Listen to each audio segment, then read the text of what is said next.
Yusuf അലിക്ക് against ആയിട്ട് തെളിവുണ്ട്, എന്നോട് നിങ്ങളിത് ചെയ്തു കഴിഞ്ഞാൽ വലിയൊരു സംഭവമാണെന്ന് പറഞ്ഞ് എന്നെ ഒരാൾ വിളിച്ച് സംസാരിച്ചു. അദ്ദേഹം കോടാനുകോടി ഇൻഷുറൻസ് തുക കിട്ടാൻ വേണ്ടിയിട്ട് അദ്ദേഹത്തിൻ്റെ ഹെലികോപ്റ്റർ ദുരന്തം ഉണ്ടാക്കിയതാണ് എന്ന് പറഞ്ഞിട്ട് ഒരാൾ എന്നെ വിളിക്കുക. നമ്മൾ ഒന്നാമത്തെ കാര്യം, കൈ നീട്ടിക്കഴിഞ്ഞ് കഴിഞ്ഞാൽ കൊടുക്കാൻ തയ്യാറാവുന്ന മലയാളിയുടെ ഒരു മനോഭാവം ചൂഷണം ചെയ്യുന്നതാണ് ഇവർ. ഭിക്ഷാടകരുടെ കേരളത്തിലേക്കുള്ള വരവെന്ന് പറയുന്നത് ഒരുപാട് മാതാപിതാക്കൾക്ക് ഇന്നും വിങ്ങിക്കരഞ്ഞ് ജീവിക്കുന്ന നമുക്കെല്ലാവർക്കും അറിയുന്നതാണ് കണ്ണൂർ നഷ്ടപ്പെട്ട ദിയ ഫാത്തിമ. ചായയും കുടിച്ച് ഒരു സ്റ്റൂളിൽ ഇങ്ങനെ കസേരയിൽ ഇങ്ങനെ ഇരിക്കുകയാണ്. പെട്ടെന്ന് ആ കുഞ്ഞിനെ കാണാതാവുകയാണ്. 10 വർഷം പിന്നിടുമ്പോഴും ആ കുഞ്ഞ് എവിടെയുണ്ടെന്നുള്ളത് ആർക്കും അറിയില്ല. ഈ വൈറ്റില അറിയാലോ, റോഡിൻ്റെ അകത്തോട്ട് തന്നെ ഗ്രില്ലാണ്. വൈറ്റിലയിലെ അവരുടെ സ്വന്തം പാലത്തിനടിയിൽ ഞാൻ ചെന്നത് അവർക്ക് പിടിച്ചില്ല. ആ ഗ്രില്ലിൻ്റെ മുകളിലേക്ക് കൊച്ചിന് എടുത്തം കൊടുക്കണം. ഇവിടെ വണ്ടികൾ ഇങ്ങനെ ചീറിപ്പായി 12 ആയാലും വൈറ്റിലെ തിരക്കറിയാലോ. ഈ കൊച്ചിനെ ഇയാൾ മേടിച്ചിട്ട് ഇയാൾ നേരെ നടന്നൊരു ടെല്ലിനെടുത്തു പോയി. അവനും പ്രോപ്പർ ബോധത്തിലൊന്നും അല്ല, അതാണ് ഇതിനെത്തിട്ടും. ഈ കുഞ്ഞിനെ എടുത്തുകൊണ്ട് പോകുന്നവനും ഉണ്ട് ഒരാട്ടം. നമ്മൾ അവസാനം ഇപ്പോൾ ഇതിവിടെ എന്നെ കൈവച്ചു ഭിക്ഷാടകരെല്ലാവരും കൂടി. വയറ്റിലേക്കും കടവന്ത്രയ്ക്കും ഇടയിൽ അവരെല്ലാം വളഞ്ഞ് എന്നെ അവരെ ആക്രമിച്ചു. ആ ഒരു സ്ത്രീ കയ്യിലിരുന്ന് വടി വെച്ച് ഒറ്റയടി എൻ്റെ ഇവിടെ അടിച്ച് ഇപ്പോഴും എൻ്റെ വേദന മാറിയിട്ടില്ല. സത്യം പറഞ്ഞാൽ ആദ്യമേ തന്നെ എനിക്ക് പോലീസിനെ കിട്ടിയിരുന്നെങ്കിൽ കേസ് റിപ്പോർട്ട് ചെയ്യപ്പെട്ടത് എനിക്കത് ആദ്യം അല്ല, പോലീസിന്റെ സഹായം എനിക്ക് മുൻപേ കിട്ടിയത്, എന്നെ ആക്രമിക്കില്ലായിരുന്നു. കേരള പോലീസ് പ്രതിനിധിയുമായി സംസാരിക്കുന്നതിനായി ഒന്ന് അമർത്തുക. വണ്ടി ഞെക്കണം, അല്ലെങ്കിൽ ഇത് കട്ടായി പോകും. അപ്പോൾ ഈ കൊച്ചിൻ്റെ ആക്ടിവിറ്റി എന്താ നമുക്ക് പറയാൻ പറ്റില്ല, കാരണം നമ്മൾ തൊട്ടടുത്ത് ഇങ്ങനെ ആക്ടിവിറ്റി. അത് കഴിഞ്ഞ് ഈ കുഞ്ഞിനെ എടുത്തിട്ട് ഈ കുഞ്ഞിൻ്റെ ഏരിയ വെച്ചിട്ട് പോസ് ചെയ്ത് സ്ലോയിൽ പോകുമ്പോഴാണ് ഈ കൊച്ചു കൈ ഇങ്ങനെ എടുത്ത് ഷോൾ ഇങ്ങനെ എടുക്കുന്ന ഈ ഒരു കാഴ്ച പോസിങ്ങിൽ കറക്റ്റ് ക്യാമറയിൽ വരുമ്പോൾ ഒരു മോതിരം കാണുന്നു. പെട്ടെന്ന് ഞാൻ ഞെട്ടിപ്പോണ്. കാരണം വെച്ചാൽ ഈ മോതിരം എന്ന് പറയുന്നത് ഈ കൊച്ചിൻ്റെതായിട്ട് ഈ വീട്ടിൻ്റെ കൊച്ചിൻ്റെ അപ്പനും അമ്മയ്ക്കും ഷോളും ബാഗും അങ്ങനെ കുറേ കൊച്ചിൻ്റെതായിട്ടുള്ള പ്രോപ്പർട്ടീസ് കുറേ കൊടുത്തിട്ടുണ്ട് പോലീസുകാർ. അതിലൊന്നും ഈ മോതിരം എഴുതി ചേർത്തിട്ടില്ല.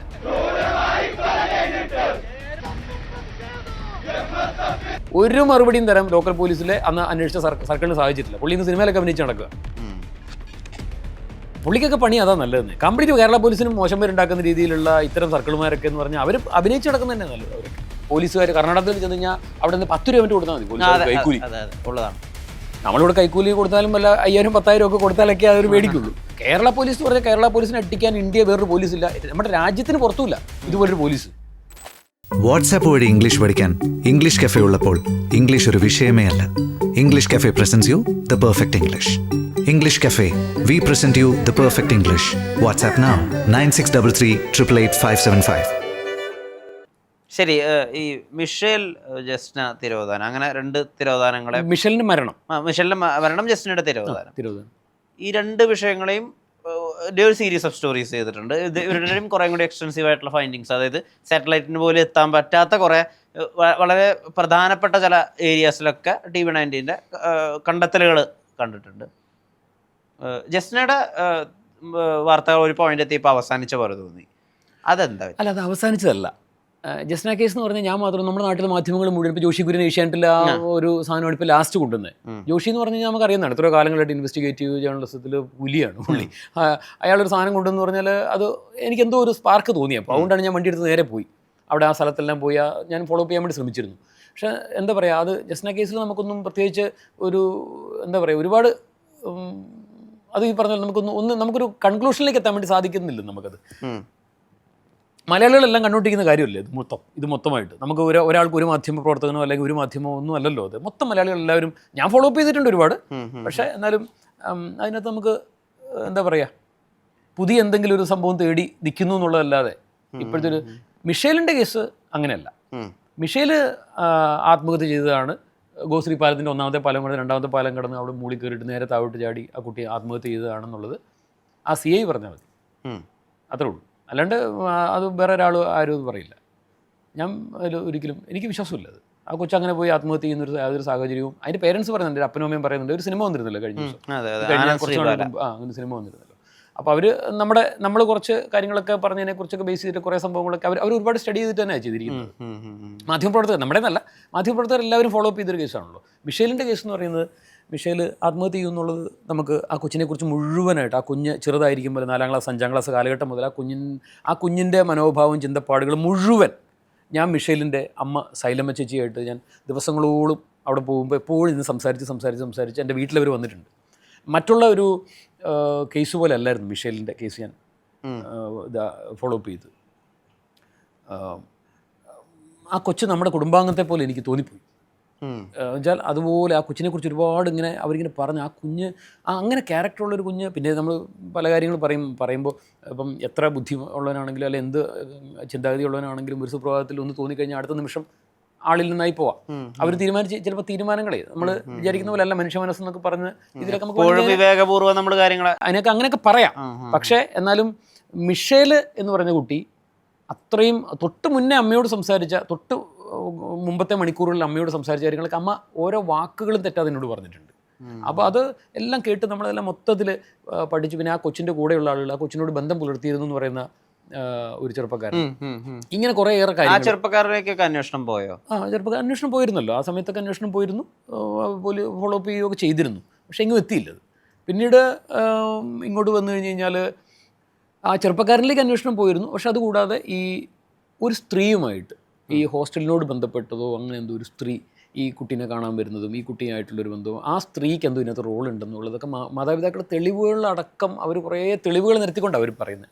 പിന്നെ ഈ കുട്ടിയുടെ മൃതശരീരം ലഭിക്കുമ്പോൾ ഈ കൊച്ചിൻ്റെ ശരീരത്തുണ്ടായിരുന്ന മുറിപ്പാടുകൾ, കണ്ണിൻ്റെ അടിയിലുണ്ടായിരുന്ന അമർത്തിയ, അങ്ങനെ ഒരുപാട് പോലെ കയ്യിലുണ്ടായിരുന്ന, ആ സമയത്തൊക്കെ ഞാൻ വൈപ്പിൻകരയിലൊക്കെയുള്ള മത്സ്യബന്ധകരുടെ അടുത്ത് അന്ന് ഞാൻ ഈ ഇൻവെസ്റ്റിഗേറ്റർ എന്ന് പറയുന്ന പ്രോഗ്രാം സാറ്റലൈറ്റ് ചാനലിൽ ചെയ്തുകൊണ്ടിരിക്കുന്ന സമയം, അന്ന് അവിടെ എല്ലാം പോയി ഓരോരുത്തരുടെ സ്റ്റേറ്റ്മെൻറ്റുകൾ നമ്മൾ അന്ന് എടുത്തതാണ്.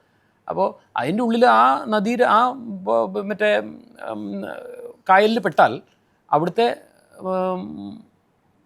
ആ ജലജീവികളുടെ ആക്രമണം എന്ന് പറയുന്നത് വലിയ രീതിയിലുള്ള ആക്രമണം ഉണ്ടാവും. 2, 3, 4 മണിക്കൂർ അങ്ങനത്തെ ഒരു സമയം അവർ പറയുന്നത് ഞാൻ മറന്നുപോയി. ആ സമയത്തിനുള്ളിൽ ഈ മൃതശരീരം ഛിന്നഭിന്നമാക്കി കളയും.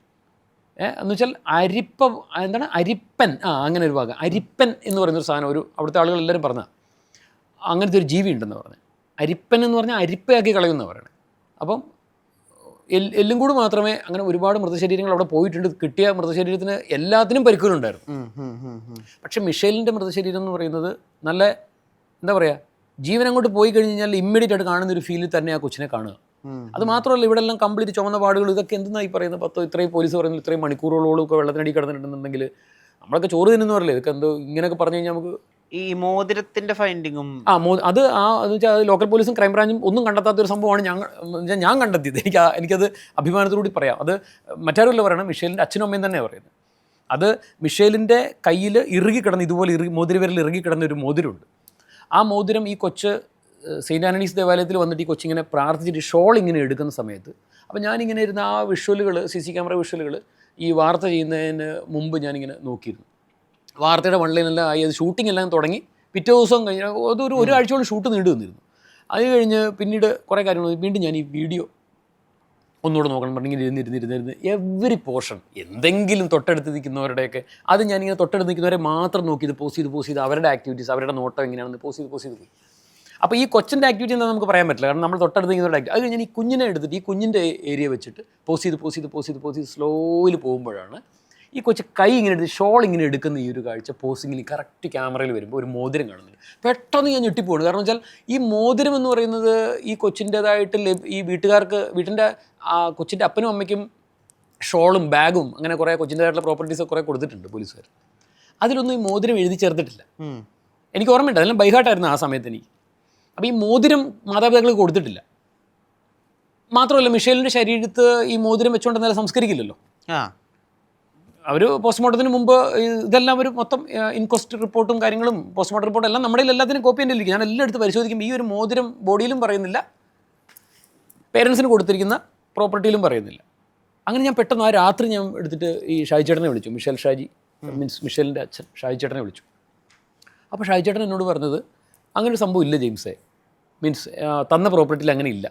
കൊച്ചിൻ്റെ കൈ വിരലിൽ മോതിരം ഉണ്ടായിരുന്നുള്ളത് പുള്ളിക്ക് എന്തോ ഓർമ്മയില്ല. പുള്ളിക്ക് എന്തോ ഒരു നാളുകൾ കഴിഞ്ഞു പുള്ളി ഉടനെ തന്നെ വൈഫിനോട് ചോദിച്ചു. വൈഫ് എന്നോട് പറഞ്ഞു, ജെയിംസേ കൊച്ചിൻ്റെ കൈ മോതിരം ഉണ്ടായിരുന്നു. ഇറുകിക്കിടന്ന മോതിരം എന്നാണ് പറഞ്ഞത്. അങ്ങനെ നമ്മളെ ടൈറ്റായിട്ട് ഇറുകിക്കിടന്ന മോതിരമാണ്. ആ മോതിരം എങ്ങനെയാണ് ഈ കായലിൽ നിന്ന് ഈ പോലീസ് പറയുന്ന പോലെ 10-24 മണിക്കൂറൊക്കെ കഴിഞ്ഞിട്ട് കിട്ടിയ ബോഡിയിൽ നമ്മൾ സാധാരണ അതേ ഞാൻ പറഞ്ഞു, ചോറ് തിന്നണ ബുദ്ധിയിൽ ചുമ്മാ വെറുതെ ചിന്തിച്ചാൽ പോരെ. ഈ മോതിരം നമ്മൾ ഇങ്ങനെ ഈ മോതിരം ഊരിയെടുക്കാൻ ചെറിയൊരു ടൈറ്റ് ഉണ്ടെന്നുണ്ടെങ്കിൽ 24 മണിക്കൂർ ജലത്തിനുള്ളിൽ കടന്ന് വീർത്ത ഒരു ശരീരം, അല്ലെങ്കിൽ 24 മണിക്കൂർ കഴിഞ്ഞ് വരുമ്പോൾ വലിയ ചീർക്കലൊന്നും ഇല്ലെങ്കിലും ചെറിയൊരു ഒരു തുടിപ്പുണ്ടാവും അല്ലേ, ചെറിയ ബോഡിയിൽ ചെറിയൊരു വ്യത്യാസം ഉണ്ടാവും, വ്യതിയാനം ഉണ്ടാവും. ആ വ്യതിയാനം സംഭവിച്ച ബോഡിയിൽ നിന്ന് ഈ മോതിരം ഊരിയെടുക്കുക എന്ന് പറയുന്നത് ഒട്ടും പ്രാക്ടിക്കലല്ല. പിന്നെ അതാണ് നമ്മൾ അന്ന് ചോദിച്ചത്, പിന്നെ സ്വർണ്ണമോതിരങ്ങൾ ഭക്ഷിക്കുന്ന അല്ലെങ്കിൽ കഴിയുന്ന സ്വർണ്ണ മത്സ്യങ്ങൾ ആ കായലിൽ ഉണ്ടോയെന്ന് ചോദിച്ചിട്ട് മിഷേലിനെ മാത്രം ടാർഗറ്റ് ചെയ്തിട്ട് എന്നൊക്കെ പറഞ്ഞ് നമ്മൾ കുറേ കാര്യങ്ങളൊക്കെ ചോദിച്ചിരുന്നു. പക്ഷേ ഞാൻ പറഞ്ഞു കൗതുകരമായിട്ടുള്ള ഒട്ടനവധി സംശയങ്ങൾക്ക് ഒരു മറുപടിയും തരാൻ ലോക്കൽ പോലീസിലെ അന്ന് അന്വേഷിച്ച സർക്കിളിന് സാധിച്ചിട്ടില്ല. പുള്ളി ഇന്ന് സിനിമയിലൊക്കെ അഭിനയിച്ച് നടക്കുക. പുള്ളിക്കൊക്കെ പണി അതാ നല്ലതെന്ന്. കംപ്ലീറ്റ് കേരള പോലീസിനും മോശം പേരുണ്ടാക്കുന്ന രീതിയിലുള്ള ഇത്തരം സർക്കിൾമാരൊക്കെ എന്ന് പറഞ്ഞാൽ അവർ അഭിനയിച്ച് നടക്കുന്നത് തന്നെ നല്ലത് അവരൊക്കെ. അല്ലാണ്ട് കേരള പോലീസിൽ നിന്ന് ഇപ്പോൾ പുള്ളി DYSP ആയെന്ന് എനിക്കറിയില്ല. കഴിഞ്ഞിട്ടുള്ള സിനിമ ഞാൻ പുള്ളിനെ കണ്ടായിരുന്നു. വധഭീഷണികൾ വന്നിട്ടുണ്ടോ? അല്ല, ഞാൻ പറഞ്ഞല്ലോ, നമ്മുടെ ഓഫീസ് ഫോൺ അടിക്കുമ്പോഴേ എൻ്റെ ഓഫീസിലിരിക്കുന്ന പയ്യനും പെങ്കൊച്ചും അവരെല്ലാവരും ഇങ്ങനെ ഫോൺ അയ്യോ അടിക്കുന്നുണ്ടല്ലോ ഫോണെന്ന് പറഞ്ഞിട്ട് നോക്കും. ഞാൻ നിങ്ങൾക്ക് സമാധാനമായിട്ട് എടുത്ത് സൈലൻ്റ് ഇട്ടോളാൻ പറയും. ഫോണൊന്നും എടുക്കാറൊന്നുമില്ല, അങ്ങനെ ഭയങ്കര കുറവാണ്. പിന്നെ മെസ്സേജുകൾ വരുന്നതൊക്കെ അവർ നോക്കും. പിന്നെ ചില വോയിസ് മെസ്സേജ്, ഇപ്പോൾ എനിക്കൊരു വോയിസ് മെസ്സേജ് ഇട്ടത് എനിക്ക് പെട്ടെന്ന് ഭയങ്കര ഒരു ഈ കഴിഞ്ഞ ദിവസത്തെ ഒരു ചില സാധനങ്ങൾ ഇട്ട് തരും. ഭീഷണി സാധനങ്ങളൊന്നും എനിക്ക് അവർ ഇട്ട് തരുമെന്നില്ല. മൈൻഡ് ചെയ്യാറുന്നല്ല, മൈൻഡ് ചെയ്യാറില്ലെന്ന് പറഞ്ഞാലും നമ്മുടെ ഉള്ളിലൊരു സ്ക്രാച്ച് ഉണ്ടാവും. എന്ത് മൈൻഡ് ചെയ്യാറില്ലെന്ന് പറഞ്ഞാൽ സത്യസന്ധമായിട്ട് കാര്യങ്ങൾ പറഞ്ഞു കഴിഞ്ഞാൽ ഉള്ളിലൊരു എന്താ പറയുക, എൻ്റെ പിന്നെ ഈ ഫോൺ അടിച്ചു കഴിഞ്ഞ് കഴിഞ്ഞാൽ ഒക്കെ നമ്മുടെ അന്ത്യമാണെന്ന് തോന്നുന്ന രീതിയിലുള്ള കോളുകൾ വരുന്ന ഒരു സമയമുണ്ടായിരുന്നു. കാരണം ലുലുവിൻ്റെ വാർത്ത ചെയ്തിട്ട് എനിക്ക് ഒരുപാട് വേദന ഉണ്ടായി. ലുലുവിന് ആ പോപ്കോൺ ഇഷ്യൂ ഒക്കെ ചെയ്തിട്ട് ഞാൻ അവതരിപ്പിക്കാൻ ശ്രമിച്ച രീതിയിലല്ല പ്രേക്ഷകർ സ്വീകരിച്ചതെന്ന്. പ്രേക്ഷകർ എന്നല്ല ഞാൻ പറഞ്ഞത്, ഞാൻ അടച്ചാക്ഷേപിക്കുന്നില്ല, കുറച്ച് പേർ മാത്രം. അതാണ് എനിക്കേറെ ദുഃഖം ഉണ്ടാക്കിയത്. കുറച്ച് പേർ മാത്രം വല്ലാതെ അതിനെ വക്രീകരിച്ച് കണ്ട്.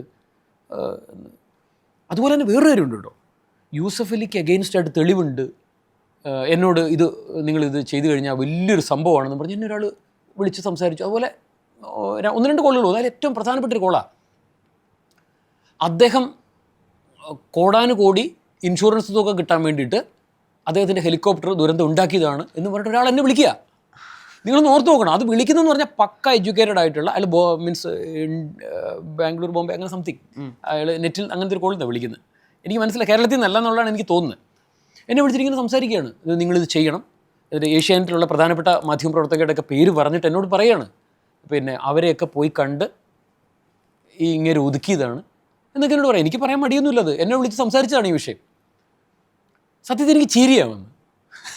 ഒരു ഹെലികോപ്റ്റർ ദുരന്തം ഉണ്ടാക്കി കത്ത് പിടിക്കാത്ത രീതിയിൽ അതിനെ താഴത്ത് വീഴ്ത്തി ഇൻഷുറൻസ് എമൗണ്ട് കോടാനുകോടി സമ്പാദിക്കാൻ വേണ്ടി എന്തെന്നാണ് പറയണത് ഇവനൊക്കെ? എന്തെങ്കിലും ഒരു മര്യാദ വേണ്ട പറയാൻ വേണ്ടിയിട്ട്. MA യൂസഫ് അലി എന്ന് വെച്ചാൽ ആരാണ്? അദ്ദേഹത്തിന് ഇപ്പോൾ 50,000 കോടിയോ അല്ലെ വല്ല വിഷയമുള്ള ഒരു ഹെലികോപ്റ്റർ ദുരന്തം, സ്വന്തം ജീവൻ, ഇതെല്ലാം ഓടുന്ന ഇന്ധനം അറിയാമല്ലോ, കത്ത് പിടിച്ച് പോയി കഴിഞ്ഞാൽ അവസ്ഥ എന്താണെന്നുള്ള അറിയാമല്ലോ. ഇതിനെ വളരെ നയപരമായ രീതിയിൽ ഒരു ഏരിയയിൽ ഇറക്കിയിട്ടിട്ട് ഹെലികോപ്റ്റർ നിശ്ചയൻ്റെ പേര് വലിയൊരു സമ്പത്ത് എന്തൊന്നും അങ്ങനെയൊക്കെ അയ്യോ അങ്ങനെ എന്ന് വെച്ചാൽ പുള്ളിയോട് MA യൂസഫ് അലി എന്ന് പറയുന്ന ആ വലിയ മനുഷ്യനോട് ദേഷ്യമുള്ള ഒരുപാട് ആളുകളുണ്ട്. അത് എന്നിലോട് ഉപയോഗിക്കാൻ കുറേ പേര് നോക്കി. ഞാൻ പറഞ്ഞു, ചേട്ടൻ എന്തോ കഴിച്ചോണ്ടാണ് പറയുന്നതല്ലേന്ന് ചോദിച്ചാൽ, അല്ല അത് ഞാൻ പറഞ്ഞു, ചേട്ടാ കയ്യിൽ വെച്ചാൽ മതി കേട്ടോ, ചേട്ടാ കയ്യിൽ വെച്ചാൽ മതി. അല്ല താങ്കൾക്ക് കാര്യമായിട്ട് കറക്റ്റ് മനസ്സിലാകാത്തതുകൊണ്ട് ഞാൻ പറഞ്ഞു, സുഹൃത്തെ ഇത് വിളിക്കാൻ വേണ്ടിയുള്ള നമ്പറല്ല, വാർത്തകൾ വാട്സപ്പ് ചെയ്യാൻ. നിങ്ങൾക്ക് എന്തെങ്കിലും പറയാനുണ്ടെങ്കിൽ ടൈപ്പ് ചെയ്തോ വോയിസ് മെസ്സേജ് ആയിട്ട് ഇങ്ങോട്ട് വിട്ടോ, ഞാൻ പരിശോധിച്ചോളാം എന്ന് പറഞ്ഞു. ഇനി ഇമ്മാതിരിയുടെ ഡയലോഗ് പറഞ്ഞ് എന്നെ വിളിച്ചേക്കുന്നു. ഞാൻ ഫോൺ കട്ട് ചെയ്തു. അല്ലാണ്ട് ഇത് പക്ഷേ ഈ ഭിക്ഷാടനത്തിൻ്റെ വാർത്ത ചെയ്ത് കഴിഞ്ഞപ്പോൾ എനിക്ക് വന്ന വോയിസ് മെസ്സേജിന് കൊടുത്തു ഒരുപാട് മെസ്സേജുകൾ. എന്താ പറയുക, എൻ്റെ പേഴ്സണൽ നമ്പറിലേക്ക് എന്നോട് കണക്ഷനുള്ള ആളുകളിൽ നിന്നും ഓഫീസ് നമ്പറിൽ എൻ്റെ പേഴ്സണൽ നമ്പർ ആർക്കും കൊടുക്കില്ല. മീൻസ് ഈ ഇതിനോട് ബന്ധപ്പെട്ട് വിളിക്കുന്ന വെച്ചാൽ നമ്മൾ കൊല്ലാനാണോ വളർത്താനാണോ എന്ന് അറിയില്ലല്ലോ, അപ്പോൾ നിവൃത്തി ഉണ്ടെങ്കിൽ കൊടുക്കില്ല. അപ്പം എൻ്റെ നമ്പർ എൻ്റെ നമ്പർ മുമ്പുള്ള നമ്പറാണ്, അപ്പോൾ ആളുകൾക്കൊക്കെ എടുക്കാൻ ബുദ്ധിമുട്ടൊന്നുമില്ല. അപ്പോൾ അതിലേക്ക് ഒരുപാട് വന്നിട്ടുണ്ട്. ഇപ്പോൾ എനിക്ക് ഒരു ഭയങ്കര ടച്ചിങ് ആയിട്ട് എനിക്ക് വന്നൊരു വോയിസ് ഈ കഴിഞ്ഞ ദിവസം ഭിക്ഷാടൻ. Hello, good evening. ജെയിംസിനെ സമ്മതിച്ചിരിക്കണം കേട്ടോ. ഞാനിപ്പോൾ വീഡിയോ കണ്ടു. എത്ര പിള്ളേരുടെ പുറകെ ഓടി, പിള്ളേരുടെ ജീവന് വേണ്ടിയിട്ട് ചാവാൻ നടക്കുന്ന ഒരു മനുഷ്യൻ. സത്യം, ഇങ്ങനെയുള്ള ആളുകളുണ്ടെങ്കിലാണ് നമ്മുടെ ഈ ലോകം നന്നാവുള്ളൂ. ദൈവമേ, ഞാൻ എല്ലാ ദിവസവും ഞാൻ പള്ളിയിൽ പോകുമ്പോൾ ഞാൻ ജെയിംസിനെ ഓർക്ക്, നിങ്ങൾ എൻ്റെ മുമ്പിൽ തന്നെ ഇതെന്താ വെച്ചാൽ വേറൊന്നുമില്ല, ഇവർ കുറേ വോയിസ് മെസ്സേജുകൾ ഇങ്ങനെ അയച്ച് അവർക്ക് സഹിക്കാൻ പറ്റാതെ വിങ്ങി കരഞ്ഞുകൊണ്ട് അതുപോലെ 1-2 ഒരുപാട് സ്ത്രീകൾ, ഒരുപാട് പേര്. സത്യം പറഞ്ഞു കഴിഞ്ഞാൽ നമ്മുടെ മനസ്സിൽ നമ്മൾ വിചാരിച്ച കാര്യങ്ങൾ അത് ശരിക്കും മനസ്സിലാക്കിയിട്ടുള്ള മലയാളികളും ഉണ്ട്. ഞാൻ ചെന്ന് കയറിയ ആ ബസ്സിൽ, ഭിക്ഷാടകരോടൊപ്പം ചെന്ന് കയറിയ ബസ്സിൽ എനിക്ക് തോന്നുന്നു അതെന്തോ ഒരു വല്ലാത്തൊരു അങ്ങനെ എന്തോ ആണെന്ന് എനിക്ക് തോന്നുന്നു. ഈ ഭിക്ഷാടനവും കുട്ടികൾ കാണാതാവുന്നതും തമ്മിൽ ഒരു ഡയറക്റ്റ് ആയിട്ടൊരു കോറിലേഷൻ ഉണ്ടോ, ബന്ധമുണ്ടോ? എങ്ങനെ ഇപ്പോൾ കുട്ടികളെ കാണാതാവുന്നു, അപ്പുറത്ത് ഭിക്ഷാടനം വളരെ തകൃതിയായി നടന്നുകൊണ്ടിരിക്കുന്നു, ഇത് തമ്മിൽ ഒരു കോറിലേഷൻ ഉണ്ടോ, ഒരു ബന്ധമുണ്ടോ? അല്ല, കുട്ടികളെ ഇപ്പം ഞാൻ പറഞ്ഞല്ലോ, ദിയ ഫാത്തിമയെ കാണാതാവുന്ന അന്ന് 5-8 ഭിക്ഷാടകർ വന്ന് അവിടെ ഇറങ്ങിയിരുന്നു.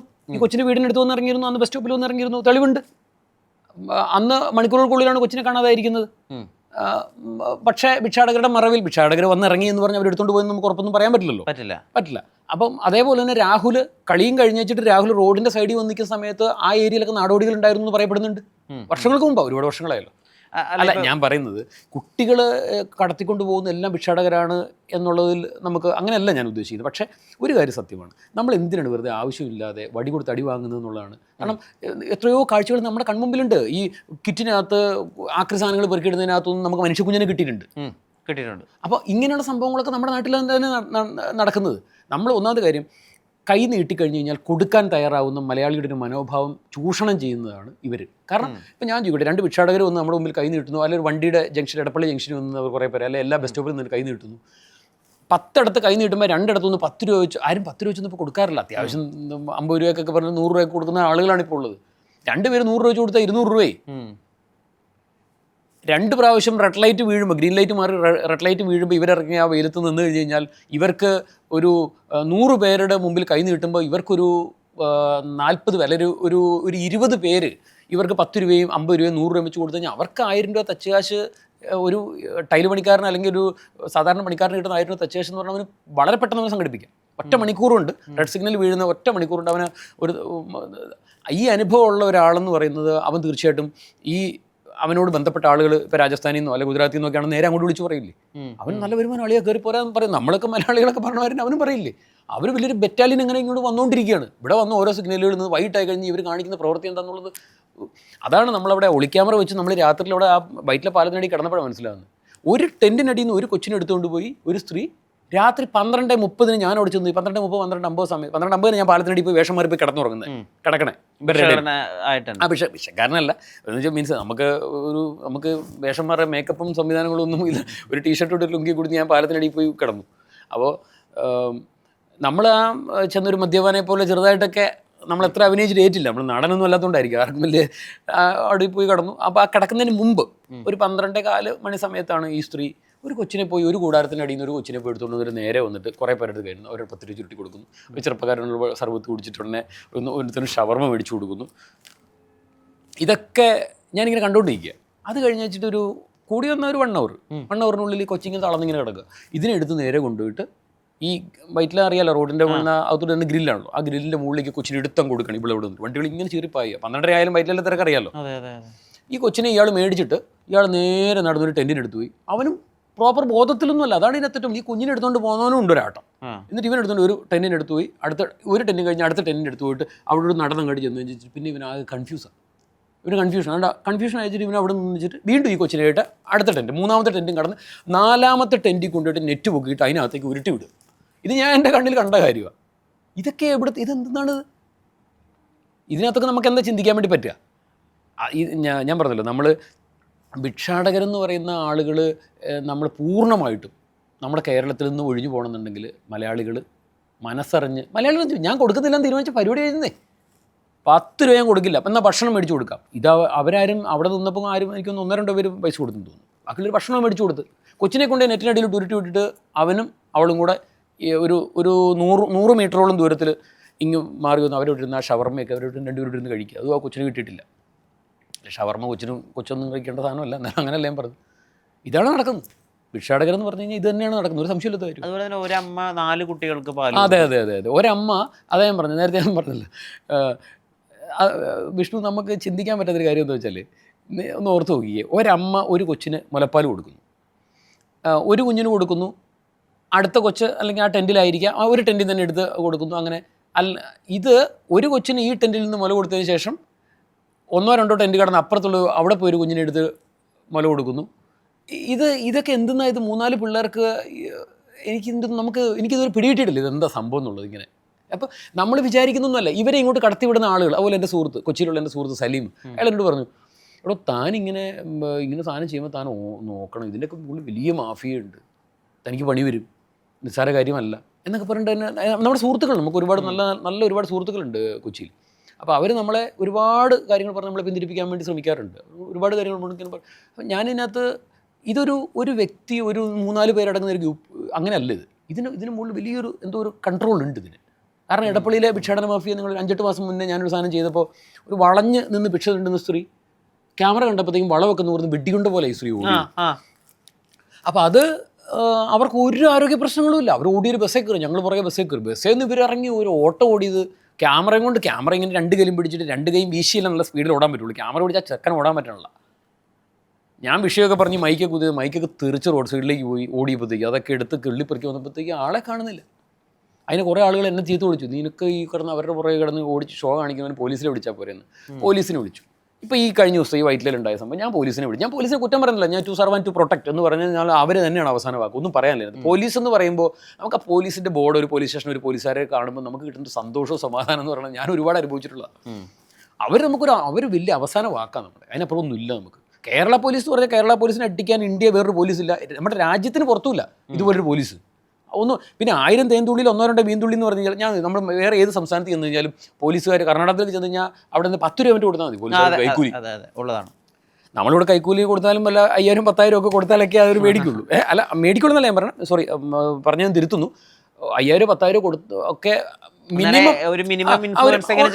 അവർക്ക് 10 രൂപ 100 രൂപ അവരുടെ വലിയ ഭാഷ കർണാടകത്തിലുള്ള പോലീസിനൊക്കെ. അതിനൊക്കെയാണ് നമ്മുടെ പോലീസിനെ നമിക്കുന്നത്. നമ്മുടെ പോലീസിനെ അതിനൊന്നും കിട്ടൂല. 10 പൈസ നമ്മുടെ ഇന്നത്തെ ഒരു പോലീസുകാർ മേടിക്കൂലെന്ന് തന്നെയാണ് എൻ്റെ വിശ്വാസം. പിന്നെ നമ്മൾ 1000 തേൻതുള്ളിയിലോ 1-2 മീൻതുള്ളി വീണിഞ്ഞാൽ മൊത്തം തേൻതുള്ളിയും പോയി. കേരള പോലീസിന് മൊത്തം മാനക്കേട് ഉണ്ടാക്കുന്ന 1-2 പേര് മതി. ഈ കഴിഞ്ഞ പ്രാവശ്യം നമുക്ക് മനസ്സിലായതാണ്. സമാനമായ ഒരു ആൾ ജയിലിൽ നിന്നിറങ്ങി വന്നു കഴിഞ്ഞ് കഴിഞ്ഞാൽ അയാൾക്കെതിരെ സാക്ഷി പറഞ്ഞവരെ അടക്കമുള്ള കുടുംബത്തുള്ളവരെ എല്ലാവരും തലക്കടിച്ച് കൊല്ലുന്ന അയാൾ പറഞ്ഞത് എന്താ അയാളുടെ പേര് പറഞ്ഞു ചെന്താമര. അയാൾ നേരെ കോടതി പറഞ്ഞു ഇന്ന ഏരിയ കടക്കരുത്, ഇന്ന ഏരിയയിലോട്ട് നീ വരരുത് എന്ന് കോടതി പറഞ്ഞു. അവൻ ക്രിമിനലല്ലേ. അവൻ വന്നു, അവനെതിരെ സാക്ഷി പറഞ്ഞവരെ അല്ലെന്നുണ്ടെങ്കിൽ ഈ പറഞ്ഞ പോലെ അതിനോട് ബന്ധപ്പെട്ട ആ കുടുംബത്തിലാണ് അവർ ആ കുടുംബത്തിൽ ബാക്കിയുണ്ടായിരുന്ന 2 പേരെയും അയാൾ കൊലപ്പെടുത്തിയില്ലേ. ആ പോലീസുകാരെന്ന് പറഞ്ഞു കഴിഞ്ഞാൽ എല്ലാവർക്കും നമ്മുടെ സംസ്ഥാനത്തുള്ള മൊത്തം പോലീസിന് മാനക്കേടുണ്ടാക്കിയത് ആ കുറച്ച് പോലീസുകാരാണ്. എന്നിട്ട് DYSP അടക്കമുള്ള ആളുകൾ വന്നിട്ട് ഭയങ്കര സ്റ്റേറ്റ്മെൻറ്റ് പറഞ്ഞു. ചെന്താമരയെ ഞങ്ങൾ ഓടിച്ചിട്ട് പിടിച്ചു, വിശന്നപ്പത്തിരി. ചെന്താമരയെ പിടിക്കാൻ വേണ്ടിയിട്ട് ആ ചെന്താമരയെ പിടിക്കാൻ ഈ പറഞ്ഞ ആ ജില്ലയിലെ പോലീസുകാരുടെ ഒന്നും ആവശ്യമൊന്നുമില്ല. നമ്മളെപ്പോലുള്ള അവിടുത്തെ സിവിൽ സാധാരണ വെറും സാധാരണക്കാരൻ 1-2 പേര് വിചാരിച്ച് പിടിക്കാനുള്ളതേ ഉള്ളൂ. കാരണം ചെന്താമര അവിടെ തൊട്ടടുത്തുണ്ടായിരുന്നു, അവനെ പിടിക്കുന്നത്രേ. DYSP ഒന്ന് വലിയ ബൈറ്റ് കൊടുക്കുന്നുണ്ട്. എനിക്ക് പരമപുച്ഛം തോന്നി. കാരണം വെച്ചാൽ കംപ്ലീറ്റ് പോലീസുകാരെ അപമാനിക്കുന്നത് തുല്യമാണ്. നമ്മുടെ കേരളത്തിലുള്ള കംപ്ലീറ്റ് പോലീസുകാരെ ഈ ചെന്താമര കേസിൽ അവിടുത്തെ പോലീസുകാർ DYSP അടക്കമുള്ള അവിടെയുള്ള ആളുകൾ അപമാനിച്ച് വെറുതെ തൊലി ഉരിച്ചു വിട്ടെന്ന് ഞാൻ പറയുള്ളൂ. നമ്മൾ സംസാരിച്ചുകൊണ്ടിരുന്ന വിഷയം ഈ ഭിക്ഷാടകരുടെ കേസ് പോലീസിലേക്ക് എത്തിക്കുന്നു. അല്ല, ഞാൻ പറഞ്ഞു ഇത്രേ ഉള്ളൂ. പോലീസിന് ഒരു കാരണവശാലും അവരെ സംബന്ധിച്ചിടത്തോളം പോലീസ്, നമ്മുടെ സ്റ്റേറ്റ് പോലീസ്, കേരള പോലീസ് എന്ന് പറഞ്ഞു കഴിഞ്ഞാൽ അവർ ലോക പോലീസാണ്. അത് ഞാൻ നിസ്തർക്കം പറയും. കാരണം അവരെ അടിക്കാനൊന്നും വേറൊരു പോലീസുകാരും ഇല്ല. കാരണം ഞാൻ പറഞ്ഞു ഇപ്പോൾ ഈ ചെന്താമരയുടെ കേസ് പറഞ്ഞ പോലെ ഇങ്ങനെയുള്ള കുറച്ച് പുഴുക്കുത്തുകൾ അവിടെ ഉണ്ട്. അവർ മൊത്തം നമ്മുടെ പോലീസ് സേനയ്ക്ക് അപമാനം ഉണ്ടാക്കുന്ന കുറച്ച് പോലീസുകാരുണ്ട്. അങ്ങനെ വല്ലവരും എവിടെയെങ്കിലും വല്ല 1-2 പേര് കൈക്കൂലി മേടിച്ചിട്ട് പിന്നെ ഒരുപാട് പേരുമെന്ന് പറയും. നീ ഏത് ലോകത്താണ് ജീവിക്കുന്നത്, ആ പോലീസുകാരൻ കൈക്കൂലി മേടിച്ചില്ലേ. ഇയാൾ ഒരു പോലീസുകാരൻ ഫ്രൂട്ട്സ് കടയിൽ വന്നിട്ട് മറ്റേ രാത്രി CC ക്യാമറ കിട്ടില്ല, മൊത്തം ഫ്രൂട്ട്സ് എന്തുകൊണ്ടൊക്കെ വാരിക്കൊണ്ട് റോഡ് സൈഡിൽ കച്ചവടം നടത്തുന്നതൊക്കെ വാരിക്കൊണ്ട് പോയി ഇതൊക്കെ എടുത്ത് സമാനമായിട്ട് എടുത്ത് കാണിച്ചു തരുന്നത്. അതൊന്നും നമുക്ക് അങ്ങനെയൊന്നും പറയാൻ വേണ്ടി പറ്റില്ല. 1-2 പേരൊക്കെ ഉണ്ട്, അത് ഏതിലാണ് ഇല്ലാത്തത്, അത്രേ ഉള്ളൂ. പക്ഷേ പോലീസിനെ സംബന്ധിച്ചിടത്തോളം നമ്മൾ ഇങ്ങനൊരു സാഹചര്യത്തിൽ നമ്മളിന്ന് വിളിച്ചു കഴിഞ്ഞ് കഴിഞ്ഞാൽ നമുക്ക് സമീപസ്ഥരാണ് അവർ. അതേറ്റവും ഞാൻ ഇതുപോലെ ഒരുപാട് കേസുകൾ ഇങ്ങനെ ഞാൻ പോലീസിൻ്റെ സഹായം തേടിയിട്ടല്ലാതെ ഇവിടെ നമ്മൾ നിയമം കയ്യിലെടുക്കുക അങ്ങനെയുള്ള കാര്യങ്ങൾക്കൊന്നും അല്ലല്ലോ. നമ്മുടെ പണി അതല്ലല്ലോ. നമ്മൾ അവസാനം ഇപ്പോൾ ഇതിവിടെ എന്നെ കൈവച്ചു ഭിക്ഷാടകരെല്ലാം കൂടിയിട്ട് വയറ്റിലേക്കും കടവന്ത്രയ്ക്കും ഇടയിൽ അവരെല്ലാം കൂടെ വളഞ്ഞ് എന്നെ അവരെ ആക്രമിച്ചു. ആ ഒരു സ്ത്രീ കയ്യിലിരുന്ന് വടി വെച്ചൊരു ഒറ്റയടി എൻ്റെ ഇവിടെ അടിച്ച് ഇപ്പോഴും എൻ്റെ വേദന മാറിയിട്ടില്ല. അത് കഴിഞ്ഞ് ഒരാളെൻ്റെ പുറത്തിട്ട് അടിച്ചു. ഞാനൊരു ദൈവമേ എല്ലാം കയ്യിൽ നിന്ന് പോയല്ലോ, എന്നെ ഇവരെല്ലാം കൂടെ തല്ലിക്കൊല്ലുമല്ലോ എന്ന് ഞാൻ. കാരണം ഒന്നാമത് എനിക്ക് ഹിന്ദി അറിയില്ല. ഇവരെല്ലാവരോട് കൂടിയിട്ട് എന്നെ വളഞ്ഞിട്ടിട്ട് എന്നെ തല്ലി കഴിഞ്ഞാൽ ഉള്ള കണ്ട മലയാളികൾ മൊത്തം ആ ട്രൂ വാല്യൂ കാർ ഷോറൂമിൻ്റെയും ആ ഹോണ്ട അതിനൊക്കെ അറിയാമല്ലോ മെയിൻ സെൻറ്ററിൽ വെച്ചിട്ടാണ് ഇവന്മാരെന്നെ തല്ലുന്നത്. ഞാൻ ഒരു കംപ്ലീറ്റ് കാര്യങ്ങളും കയ്യിൽ നിന്ന് പോയല്ലോ ദൈവമേ. കാരണം ഓടുക എന്ന് പറഞ്ഞാൽ എനിക്ക് പറ്റില്ല. ഞാൻ നേരെ ഇങ്ങോട്ട് എന്നോട് ഞാൻ ഇങ്ങോട്ട് തിരിഞ്ഞപ്പോഴത്തേക്കും ആ വടി വെച്ച് തല്ലിയ സ്ത്രീയും ആ കൊച്ചിനെ ഒക്കത്ത് വെച്ചുകൊണ്ട് ആക്രമിക്കാൻ വേണ്ടി വരുന്ന വേറൊരുത്തിനോട് ഈ തിരിയുന്ന കണ്ടപ്പോഴത്തേക്കും ഇതാടെ എന്ന് പറഞ്ഞ് ഞാൻ ഇങ്ങോട്ട് തിരിഞ്ഞപ്പോഴത്തേക്കും ഇവള് പോയിട്ട് നിങ്ങൾ സ്റ്റക്കായി. ആ സ്റ്റക്കായി കഴിഞ്ഞപ്പോഴത്തേക്കും ഞാൻ കല്ലൊന്നിൽ കിട്ടുമെന്ന് പറഞ്ഞിട്ട് ഇങ്ങനത്തെ തപ്പിക്കൊണ്ടിരുമ്പോഴത്തേക്കും ഇവള് വേഗം അങ്ങോട്ട് കൂടി. അപ്പോഴത്തേക്കും അവിടെ കൂടെ ഉള്ളവരും മൂവ് ചെയ്തു. പക്ഷേ അപ്പോഴത്തേക്കും ഒരു കുഞ്ഞു മുഹമ്മദ് എന്ന് പറഞ്ഞിട്ട് ഒരാൾ വന്നു. അയാൾ വന്നവർ കൂടിയിട്ട് അയാൾ നല്ല മല്ലൻ്റെ മാതിരി ഇരിക്കുന്ന ലുക്കുള്ള ഒരാളാണ്. അയാൾ വന്നോടുകൂടി പിന്നെ അവർ പൂർണ്ണമായിട്ടും പിന്തിരിച്ചു. അപ്പോഴാണ് എനിക്കൊന്ന് ജീവൻ നേരെ വേണം. ഇവരെല്ലാം അവിടെ 10-20 പേര് കൂടിയിട്ട് എന്നെ ആക്രമിച്ച് കഴിഞ്ഞാൽ ഞാൻ ആ സമയത്ത് പോലീസിനെ വിളിക്കാം. അതെ ഞാൻ പറഞ്ഞു. ആ സമയത്ത് അല്ല, അതല്ലെന്ന്, അതിന് മുമ്പ് ബസ്സിൽ കയറി കഴിയുമ്പോൾ ഞാൻ 112 വിളിക്കുന്നുണ്ട്. ഞാൻ സെൻട്രൽ പോലീസ് സ്റ്റേഷനിൽ വിളിക്കാൻ ദൂരെ പറഞ്ഞുകൊണ്ടിരിക്കുന്നുണ്ട്. സെൻട്രൽ പോലീസ് സ്റ്റേഷൻ എന്ന് പറഞ്ഞാൽ നമ്മുടെ സൗത്ത് പോലീസ് സ്റ്റേഷൻ്റെ നമ്പർ ഞാനാണ് എൻ്റെ മൊബൈൽ സെർച്ച് ചെയ്തിട്ടാണ് എൻ്റെ ഫോൺ ഹാങ്. ഒരു നമ്പർ തപ്പിയെടുത്ത് വിളിച്ചു, നോ രക്ഷ, പോകുന്നില്ല. കാരണം ഫോൺ ഹാങ് ആണോ ഒന്ന്. രണ്ടാമത്തെ കാര്യം എന്ന് പറഞ്ഞു കഴിഞ്ഞാൽ ഈ കൈ ഭയങ്കരമായിട്ട് വിറവൽ പിടിച്ചിങ്ങനെ വൈബ്രേറ്റ് ചെയ്തുകൊണ്ടിരിക്കുകയാണ്, നമുക്ക് വിളിക്കാൻ വേണ്ടി പറ്റുന്നില്ല. അപ്പോൾ ഞാൻ ഒരുത്തനോട് പറഞ്ഞു, എടോ താൻ ആ പോലീസിൽ ഒന്ന് വിളിക്കുക എന്ന് പറഞ്ഞു. അപ്പോൾ ഈ ബസ്സിലെ ആളാണെന്ന് വിചാരിക്കുന്നത്. ഇവൻ അടിച്ച് ഫിറ്റും പുറത്ത്. ഇവൻ എന്നെ ജസ്റ്റ് പാസ് ചെയ്ത് പോയപ്പോഴാണ് ഇവനോട് ഞാൻ കമ്മ്യൂണിക്കേറ്റ് ചെയ്തത്. കണ്ടക്ടറും ബസ്സും നമ്മൾ ഡ്രൈവറൊന്നും മൈൻഡ് ചെയ്യുന്നില്ല. ഇയാൾ അങ്ങോട്ട് പോയി കഴിയുമ്പോൾ ഞാൻ ഭയങ്കര സ്മെല്ല് വന്നിരിക്കും, മദ്യപിച്ചിട്ടുണ്ട് ഇയാൾ. അപ്പോഴത്തേക്ക് എനിക്ക് മനസ്സിലായി സംഭവം. പിന്നെ അങ്ങോട്ട് പോയപ്പോഴത്തേക്ക് ഒരു പെണ്ണ് വരുന്നത്, ആ പെണ്ണിനെ ഇവൻ വല്ലാതെ അങ്ങനത്തെ ഒരു രീതിയിൽ കണ്ടപ്പോൾ എനിക്ക് മനസ്സിലായി സംഗീത റോങ്ങാന്ന് മനസ്സിലായി. അപ്പോഴത്തേക്കും പിന്നെ ഞാൻ ഫോൺ വിളിക്കാനുള്ള നീക്കങ്ങൾ പല ബസ്സിലുണ്ടായിരുന്ന ആളുകൾ എല്ലാവരോടും കെഞ്ചിക്കണം. പക്ഷെ ആരും 112 വിളിച്ചു കഴിഞ്ഞപ്പോൾ ഒരു പ്രാവശ്യം എനിക്ക് മറ്റേ ബസ്സിൽ നിന്ന് ഇറങ്ങിയതിന് ശേഷം എനിക്ക് കണക്ട് ചെയ്ത് കിട്ടി. ഞാനത് ഒന്ന് പറയാം. 112 നമ്മൾ വിളിച്ചു കഴിഞ്ഞാൽ പണ്ട് 100 വിളിച്ച് കഴിഞ്ഞാൽ ഒരൊറ്റ ബെല്ലിൽ അവിടെ ഫോൺ എടുക്കും, നടപടി എന്നുള്ളതാണ്. ഇപ്പോൾ 112 വിളിച്ചു കഴിഞ്ഞാൽ നിങ്ങൾക്ക് അവിടെ പോകാം, ഇവിടെ നിൽക്കാം, അവിടെ നിൽക്കണം, ഇവിടെ നിൽക്കണം, 2 ഞെക്കണം, അല്ല ഒന്ന് ഞെക്കണം. നമുക്ക് ഇപ്പോൾ ഒന്ന് വിളിച്ചു നോക്കാം 112. ഞാൻ അവിടെ അനുഭവിച്ചുകൊണ്ട് സത്യം പറഞ്ഞാൽ ആദ്യമേ തന്നെ എനിക്ക് പോലീസിനെ കിട്ടിയിരുന്നെങ്കിൽ കേസ് റിപ്പോർട്ട് ചെയ്യപ്പെട്ടെ. എനിക്കത് അല്ല, പോലീസിന്റെ സഹായം എനിക്ക് മുൻപേ കിട്ടിയത്, എന്നെ ആക്രമിക്കില്ലായിരുന്നു. എമർജൻസി സർവീസിലേക്ക് സ്വാഗതം. കേരള പോലീസ് പ്രതിനിധിയുമായി സംസാരിക്കുന്നതിനായി 1 അമർത്തുക. Welcome to 112 emergency service. To speak with Kerala police representative press 1. Okay, 1 ഞെക്കാൻ വേണ്ടി പറയുന്നു. ഇതെല്ലാം കേട്ടതിന് ശേഷം ഞാൻ ഇവിടെ ഈ കൃത്യമായിട്ട് നോക്കി കണ്ടുപിടിച്ചിട്ട് അവിടെ പോയിട്ട് നമ്മളിത് ഞെക്കി 1 ഞെക്കണം, ഇല്ലെങ്കിൽ ഇത് കട്ടായി പോകും. ഞാനിത് ഇവിടെ ഞെക്കി 1 2 3 അല്ലെങ്കിൽ 1 ഞെക്കണമല്ലോ. കേരള പോലീസ് പ്രതിനിധിയായിട്ട് സംസാരിക്കണേ 1 ഞെക്കണം. 1 ഞെക്കണം. ഒന്നാമത് വിറവലാണ്. ഈ ആകെ ക്ഷോഭിച്ച് ധൃതിയെല്ലാം അടി കിട്ടുക. ആളുകൾ ഒരു മലയാളി മൈൻഡ് ചെയ്യുന്നില്ല. എല്ലാവരും കൂടി എന്നെ എടുത്തിട്ട് റോട്ടിലിട്ട് പെരുമാറി കഴിഞ്ഞാൽ എനിക്ക് കുടുംബമുള്ളതാണെന്നേ. സംഗതി പറയാൻ വലിയ ഇതൊക്കെയാണ്, നല്ല ധൈര്യമൊക്കെ അല്ല, ശരി, അതൊന്നും പറയുന്നത് കാര്യമൊന്നുമില്ല. ആളുകൾ എല്ലാവരും കൂടി 10-20 പേര് കൂടിയിട്ട് ഏതൊരു സിനിമ ദിലീപ മറ്റോ പറയുന്നില്ലേ, പട്ടിയെ തല്ലുന്ന പോലെ തല്ലുന്നതാണോടാ മറ്റേതൊരു. അതുകൊണ്ട് ഒറ്റയ്ക്ക് വല്ലവർ വന്നു കഴിഞ്ഞാൽ നമ്മളിവിടെ നോക്കാം. ഇതെന്താണ് 10-20 പേര്, അതും ഈ കണ്ട വടിയും കുറ്റിയും കത്തിയും സാമാനം ഒക്കെ ഉള്ള എന്തൊക്കെയോ അവരുടെ കൂടെ ഭണ്ഡാരത്തിലുള്ളതെന്നുള്ള ബാഗിലൊക്കെ ഉള്ളത് നമുക്കറിയോ, തോളത്തിട്ടേക്കണ ഇതിനകത്തുള്ളത്. ഞാൻ 112 വിളിക്കുമ്പോൾ നിങ്ങൾ 1 ഞെക്ക്, പിന്നെ 2 ഞെക്ക്, 3 ഞെക്ക് എന്നൊക്കെ പറഞ്ഞ് ഇതൊക്കെ നടക്കുന്ന കാര്യമാണോ? ശരിയാ, ആ സംവിധാനം എനിക്ക് സാധിച്ചില്ല. അത് കഴിഞ്ഞിട്ട് പിന്നെ എപ്പോഴോ ഞാൻ തപ്പിപ്പിടിച്ച് എൻ്റെ കണ്ണാടിയെ തെറിച്ചു പോയി. അതൊക്കെ സംഘടിപ്പിച്ചെടുത്ത് വേറൊരു പയ്യനുണ്ടായിരുന്നു, അവൻ വന്നിട്ട് ഈ കണ്ണാടിക്ക് എനിക്ക് എടുത്ത് തന്നു. എല്ലാം വന്ന് ഞാൻ ഇതെല്ലാം വിളിച്ച് ഈ 1ഉം 2ഉം ഒക്കെ ഞെക്കി പോലീസിൽ കിട്ടിക്കഴിഞ്ഞപ്പോഴത്തേക്കും പോലീസിനോട് വിവരം പറഞ്ഞു. അപ്പോഴത്തേക്കും നമ്മുടെ കൂടെ വന്ന ആരോ ഒരാൾ നമ്മുടെ കടവന്ത്ര പോലീസിൽ അവർ വിളിച്ചു. അങ്ങനെയൊക്കെയാണ് ഒരുപാട് കഷ്ടപ്പെട്ടിട്ടാണ് നമ്മൾ പോലീസിനെ അവിടെ നിന്ന് എത്തിച്ചത്.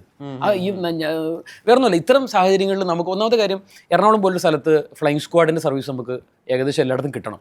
ഇതൊരു പോലീസുകാരനെ കാണണമെന്നുണ്ടെങ്കിൽ നമുക്ക് മഷിയിട്ട് നോക്കി കഴിഞ്ഞാൽ അവിടെ നിന്ന് കിട്ടൂല. കാരണം അവരെ സംബന്ധിച്ച് അവരെ കുറ്റം പറയാൻ പറ്റില്ല. അവിടെ ഒരു കാര്യമുണ്ട്, ഒരു പോലീസ് സ്റ്റേഷൻ ചെന്ന് കഴിഞ്ഞാൽ എത്രയോ കേസുകളാണ് അവർ കയറുന്നത്. അവിടെ എത്ര പേരുണ്ടാകും. നമ്മൾ ഈ പോലീസ് സ്റ്റേഷൻ ചെന്നിട്ട് ഞാൻ ഒരു 1 മണി സമയത്ത് ഞങ്ങൾ വൈറ്റിലേന്ന് തുടങ്ങിയ ഈ സംഭവം എല്ലാം കൂടെ ഞങ്ങൾ പോലീസ് സ്റ്റേഷൻ ചെന്ന് ഒരു 2:30 മണിയൊക്കെ ആകുമ്പോൾ ഞങ്ങൾ പോലീസ് സ്റ്റേഷൻ ചെന്നിട്ടുണ്ടാവും. ചെന്നിട്ട് ഞങ്ങളവിടെ 4:30 വരെ അവിടെ നിന്നു പുറത്ത്.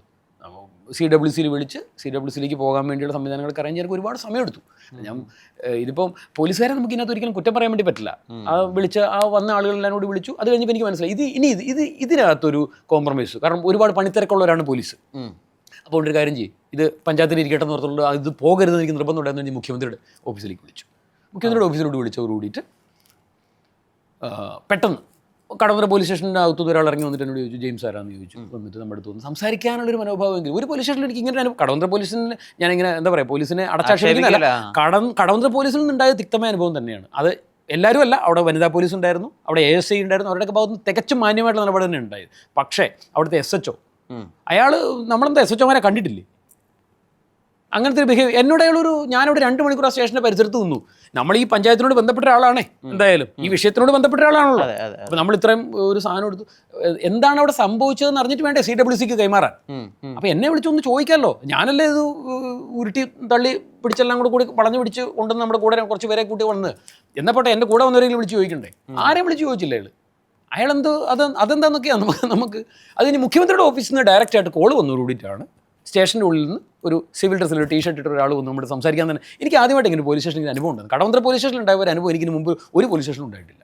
നമ്മൾ ചെന്ന് കഴിഞ്ഞാൽ നമ്മൾ ACP ആണെങ്കിലും കമ്മീഷണർ ആണെങ്കിലും ശരി, നേരിട്ട് ഇന്ന് കാര്യം പറയുന്നു. അങ്ങനെ തന്നെയാണ് നമ്മൾ നീക്കിയിട്ടുള്ളത്. നമ്മൾ ആരെയും ഒരു നമ്മളെന്താ ഒരു മറ്റേ പീഡന കേസിൽ പ്രതിയോ നമ്മൾ അങ്ങനത്തെ ഒരു വിഷയമായിട്ടല്ല ചെല്ലുന്നത്. നമ്മുടെ മാധ്യമപ്രവർത്തനല്ലേ, അതിനുള്ളിൽ പ്രത്യേകിച്ചുള്ള അതൊന്നും വേണ്ട നമുക്ക്. ഒരു മാനുഷിക പരിഗണന. TV9 ഏതെങ്കിലും വിഷനായിട്ട് എന്തെങ്കിലും ഉണ്ടോ ഭാവിയിലേക്ക് ചെയ്യാൻ വേണ്ടി എന്തെങ്കിലും ഉദ്ദേശിക്കുന്നുണ്ടോ? അങ്ങനൊന്നും ഇല്ലെന്ന്. നമ്മളിപ്പോൾ എന്താ പറയുക, ഞാൻ പറഞ്ഞല്ലോ, എനിക്ക് ഒരു സാറ്റലൈറ്റ് ചാനലിൽ പോയിട്ട് എനിക്ക് എൻ്റെ കൺസെപ്റ്റ് എനിക്ക് ചില കാര്യങ്ങൾ അവതരിപ്പിക്കാൻ സാധിക്കും, ചില കാര്യങ്ങൾ അവതരിപ്പിക്കാൻ സാധിക്കും. ഒന്ന് ചിലപ്പോൾ നടന്നിട്ടുണ്ടെങ്കിൽ അടുത്തതുമായിട്ട് ചെല്ലുമ്പോൾ എന്തായാലും അതിന് അംഗീകാരം കിട്ടില്ല. അപ്പം ഞാൻ എന്തായാലും എനിക്കത് നടക്കില്ല. പിന്നെ ഇതാകുമ്പോൾ പിന്നെ നമുക്ക് ഞാൻ പറഞ്ഞല്ലോ, നേരത്തെ പറഞ്ഞ പോലെ ഒരുപാട് വാർത്തകൾ കയറ്റി ഇങ്ങനെ ചുമ്മാ ഇട്ടിട്ട് അതൊന്നുമല്ല നമ്മുടെ ഒരു പറഞ്ഞാൽ എന്തെങ്കിലും അതിന് പറ്റിയ എന്തെങ്കിലും ഒരു സംഭവങ്ങൾ കണ്ടു കഴിഞ്ഞ് കഴിഞ്ഞാൽ ഇപ്പോൾ ഭിക്ഷാടനോട് ബന്ധപ്പെട്ടിട്ട് ഞാൻ ഇനി ഫോളോ അപ്പ് ചെയ്യുമോ അത്. കാരണം എൻ്റെ ഒരു ആഗ്രഹമുണ്ട് ഈ ഭിക്ഷാടകർ ഈ കേരളത്തിൽ നിന്ന് ഒഴിവാകണം. ഇപ്പം ഞാൻ നേരത്തെ പറഞ്ഞു, ഏതെങ്കിലും ഒരു മാളുകളിലോ 10 കാറ് പാർക്ക് ചെയ്യുന്നിടത്ത് ചെല്ലുമ്പോൾ അവിടെ ഒരു വെള്ളത്തിൻ്റെ ജനം ചേർന്ന് ആ വെള്ളത്തിൻ്റെ റൂൾസ് ആൻഡ് റെഗുലേഷൻസ് കൃത്യമായിട്ട് റൂളുള്ള സ്ഥലങ്ങൾ, അവിടെ വെള്ളം അവർ സൂക്ഷിക്കാത്തടത്ത് ഇപ്പോൾ വെള്ളമുണ്ട്. എൻ്റെ എനിക്കൊരാഗ്രഹമുള്ളൊരു കാര്യമാണ് ഈ ഭിക്ഷാടകരെന്ന് പറയുന്ന ഇവന്മാരുണ്ടല്ലോ, ഇവന്മാർ എത്ര അമ്മമാരെ എത്ര കുടുംബങ്ങളെ കരയിപ്പിച്ച് ഇന്നും കരയിച്ചുകൊണ്ടിരിക്കുന്ന ഇമാതിരിയുള്ള ഇവനൊക്കെ ഞാൻ ചോദിക്കട്ടെ, ഇവൻ ഈ തെണ്ടിത്തരം കാണിക്കുന്നത് രാജസ്ഥാനിൽ നിന്ന് വരുന്നവൻ, ഇവനും ഇവൻ്റെ കുടുംബം, ഇവൻ്റെ ഭാര്യ, ഇവൻ്റെ എന്ന് പറയുന്ന കുറേ പേരാണല്ലോ വരുന്നത്. ഇവരെല്ലാവരും ഇവിടെ വന്നു വെച്ചിട്ട് ഈ എന്തൊക്കെ വിക്രികളാണ് കാണിക്കുക അതെല്ലാം കാണിക്കും. ഇവൻ്റെ സ്വന്തം നാട്ടിൽ ഇവൻ്റെ വീടിൻ്റെ അടുത്ത് ഇവൻ ഇത് ചെയ്യുമോ? എല്ലാവരും അതാണ്. നമ്മളിപ്പോൾ മലയാളി ഇവിടുന്ന് പോയി കഴിഞ്ഞാൽ വേറൊരു സ്ഥലത്ത് പോയി കഴിഞ്ഞാൽ അവൻ എന്ത് വൃത്തികേടും ചെയ്യുന്ന അല്ലെങ്കിൽ ജോലി ചെയ്യാനാണ് അവൻ്റെ മടിയില്ല. വിദേശത്ത് എവിടെ പോയി കഴിഞ്ഞാൽ അവനവൻ്റെ സ്വന്തം വീടിനടുത്ത് അവൻ കോളറൊക്കെ ഇങ്ങനെ അടുപ്പിച്ച് വെച്ച് ഇങ്ങനെ നടക്കുള്ളൂ അല്ലേ? എല്ലാവരുടെയും അവസ്ഥ ഇപ്പം ഭിക്ഷാടകരാണെന്നുണ്ടെങ്കിൽ ഇവിടെ വരുമ്പോഴാണ് അവർ ഭിക്ഷാടകരാകുന്നത്. പക്ഷേ അവർ ഭിക്ഷാടകരൊന്നും അല്ല, അവരവിടെ വല്ല ഏക്കർ കണക്കിന് നമ്മൾ കണ്ടതാണ് കഴിഞ്ഞ പ്രാവശ്യം ഒരു ഭിക്ഷാടകരെ പിടിച്ചു കഴിഞ്ഞപ്പോൾ അവരുടെ ഭാണ്ഡത്തിനുള്ളിൽ നിന്ന് നോട്ടുകെട്ടുകളും പിന്നെ ഇവർ പോകുന്ന സമയത്ത് അവരുടെ പിന്നാലെ യാത്ര ചെയ്ത ആരോ ആ സമയത്ത് പൊക്കിയ ഒരു വിഷയമൊക്കെ ഉണ്ടായിരുന്നു. ഏക്കർ കണക്കിന് പ്രോപ്പർട്ടി ഒക്കെ ഉള്ള ഭിക്ഷ തണ്ടാൻ വേണ്ടി മാത്രം ഇവിടെ വന്നുകൊണ്ടിരുന്ന ചേച്ചിമാരൊക്കെ ഉണ്ട്. അപ്പോൾ അതുകൊണ്ട് അവരവരുടെ സ്വന്തം നാട്ടിൽ അവർ സ്റ്റാറാണ്. ക്യാമറ കാണുമ്പോൾ മുഖം പൊത്തി ഒരു വെടിയുണ്ട പോലെ ഓടുന്നതിന് കാര്യം എന്താ? അതിനകത്തുണ്ട്, പ്രശ്നമുണ്ട് അതിനകത്ത്. അപ്പം ഞാൻ പറയുന്നത് ബോർഡർ കടന്ന് ഇങ്ങോട്ട് ഇവർ വലിയൊരു ബെൽറ്റായിട്ട് ഇവരെ കൺട്രോൾ ചെയ്യാനായിട്ടുള്ളൊരു മാഫിയ തലവനുണ്ട്. ഇവരെല്ലാവരോടും കൂടിയിട്ട് ഒരു 1000 പേര് അല്ലെങ്കിൽ ഒരു 8 പേര് അല്ലെങ്കിൽ ഒരു 100 പേര് എറണാകുളത്തേക്ക് പോയിക്കോ, 100 പേര് കോഴിക്കോടിന് പോയിക്കോ, ഒരു 100 പേര് തിരുവനന്തപുരത്തേക്ക് പോയിക്കോ എന്നും പറഞ്ഞു വെച്ചിട്ട് ഇവരങ്ങോട്ട് പോവുകയാണ്. ഇവരുടെ കയ്യിൽ എന്ത് കിട്ടുന്നോ അതൊക്കെ ഇവർ ആക്രി ബോക്സിൽ വരിയിടും. കൊച്ചിനെ കിട്ടിയാൽ കൊച്ചിനെ എടുത്തിടും. നമ്മുടെ കണ്ണ് തെറ്റിക്കഴിഞ്ഞാൽ നമ്മുടെ മുറ്റത്തിരിക്കുന്ന നമ്മൾ ആക്രിക്കാർക്ക് കൊടുക്കുന്ന അല്ലാതെ നമ്മുടെ ഇരുമ്പിൻ്റെയോ അല്ലെങ്കിൽ നമ്മുടെ എന്തെങ്കിലും സാധനങ്ങളുണ്ട്, അത് വിലപിടിപ്പുള്ള സാധനങ്ങളാണെന്നുണ്ടെങ്കിൽ കണ്ണ് തെറ്റിപ്പോയാൽ അവരുടെ ആക്രി ബാഗിൻ്റെ ഉള്ളിൽ ആ സാധനം പോയിരിക്കും. അവർ മിന്നൽ പോലെ അവിടെ നിന്ന് പോവുകയും ചെയ്യും. എത്രയോ അനുഭവങ്ങൾ നമുക്ക് എത്രയോ അനുഭവങ്ങൾ ഇക്കാര്യത്തിൽ അറിയുന്ന കാര്യമാണ്. ഇവരുടെ ഇങ്ങോട്ടുള്ള കുത്തൊഴുക്ക് നിർത്തുക. അതിൽ ആദ്യമേ മലയാളി ഉണ്ടെന്ന് വെച്ചാൽ മലയാളി കൈ നീട്ടിയാൽ കൊടുക്കാതിരിക്കുക. എന്നാൽ ഭക്ഷണം മേടിച്ച് കൊടുക്കുന്ന സംഭവം അതാ ഞാൻ പറഞ്ഞു. ഭക്ഷണം മേടിച്ച് ആ കൊച്ചിന് കൊടുത്തിട്ട് ആ കൊച്ചിന് ആ ഭക്ഷണം കിട്ടിയോ? ഇല്ല. കൊച്ചിനെ കൊണ്ടുപോയി ഏതോ ഒരു കൂടാരത്തിൽ കൊണ്ടുപോയി എടുത്തിട്ട് ഈ വിഷതുണ്ട് ഇവളും അവളുടെ കാമുകനോ എക്സോർവൈ ഒരുത്തൻ്റെ കൂടെ ഇരുന്നിട്ട് ആ ഭക്ഷണം കഴിച്ചു. ആ കൊച്ച് മയം കിടന്ന് പോയി. ഈ കൊച്ചിനെ കണ്ടിട്ടാണ് ഈ ഭക്ഷണം മേടിച്ച് കൊടുത്തത്, അല്ലെങ്കിൽ ഈ സ്ത്രീനെ കണ്ടിട്ടല്ല മലയാളി ഭക്ഷണം മേടിച്ച് കൊടുത്തത്. കൊടുക്കാതിരിക്കുക. അതുപോലെ നമ്മുടെ ബോർഡർ കടന്ന് ഇങ്ങോട്ടേക്ക് നമ്മുടെ ട്രെയിനുകളിലും ബസ്സുകളിലും ഇവിടെ എവിടെ കണ്ടാലും നമ്മുടെ പോലീസ് എവിടെ നാടോടികളെ കണ്ടു കഴിഞ്ഞാൽ അതിനൊരു കൃത്യമായിട്ടുള്ള ഒരു നീക്കുപോക്ക് ഉണ്ടാവും. അതുണ്ടായി കഴിഞ്ഞ് കഴിഞ്ഞാൽ എനിക്കൊന്നു വലിയ മാറ്റം ഉണ്ടാവും. ചെറിയ മാറ്റമൊന്നുമില്ല, ഭയങ്കര മാറ്റം ഉണ്ടാവും. നമ്മുടെ ഓർത്ത് നോക്കിയാൽ പൊന്നുപോലെ 8-9 മാസം 10 മാസം വളർത്തി മീൻസ് പ്രസവിച്ച് അതിനെ വളർത്തി ഒരു 3-4 ക്ലാസ് വരെ അല്ല വളർത്തി ഒരു ദിവസം കൊച്ചു കാണുന്നില്ല. ഞാൻ ഇങ്ങനെ ഒരുപാട് നമുക്ക് ചിന്തിക്കാമല്ല ഒരുപാട് അമ്മമാരുടെ ഞാൻ പറഞ്ഞത് ഈ നേരത്തെ കണ്ണൂരിൽ നിന്ന് മിസ്സിങ് ആയ കുഞ്ഞിൻ്റെ കാര്യം പറഞ്ഞ പോലെ രാഹുലിൻ്റെ നമുക്ക് ചില കാര്യങ്ങൾ കാണുമ്പോൾ നമ്മൾ ഓർക്കണം. നമ്മുടെ നിസ്സാരമായിട്ടുള്ള ഇവർ ഈ മലയാളികളുടെ ഈ മനോഭാവത്തെ ചൂഷണം ചെയ്യുകയാണ് ഇവർ ചെയ്യുന്നത്. അത് മനസ്സിലാക്കാൻ ഇത്രയും വിദ്യാസമ്പന്നരും വലിയ ആളുകളൊക്കെയാണെന്നാണല്ലോ ഇവർ മലയാളികളെ കുറിച്ച് പറയുന്നത്. അപ്പോൾ അതാണ് സ്വപ്നം കാണുന്ന ഏറ്റവും പ്രധാനപ്പെട്ട ഒരു ലക്ഷ്യം. എൻ്റെ ഒരു വലിയൊരു ആഗ്രഹങ്ങളൊന്നാണ്. തീർച്ചയായും ആ ഒരു അന്വേഷണാത്മക സ്വഭാവം പുലർത്താൻ സാധിക്കട്ടെ. ഇനിയും നമ്മൾ അങ്ങനെ ചിന്തിക്കാത്ത തലങ്ങളിലേക്ക് ചിന്തിക്കാത്ത സാധ്യതകളിലേക്കൊക്കെ TV9 എത്താൻ സാധിക്കട്ടെ. സാറിനും നേരത്തിന് ഒരുപാട് നന്ദി. നമസ്കാരം.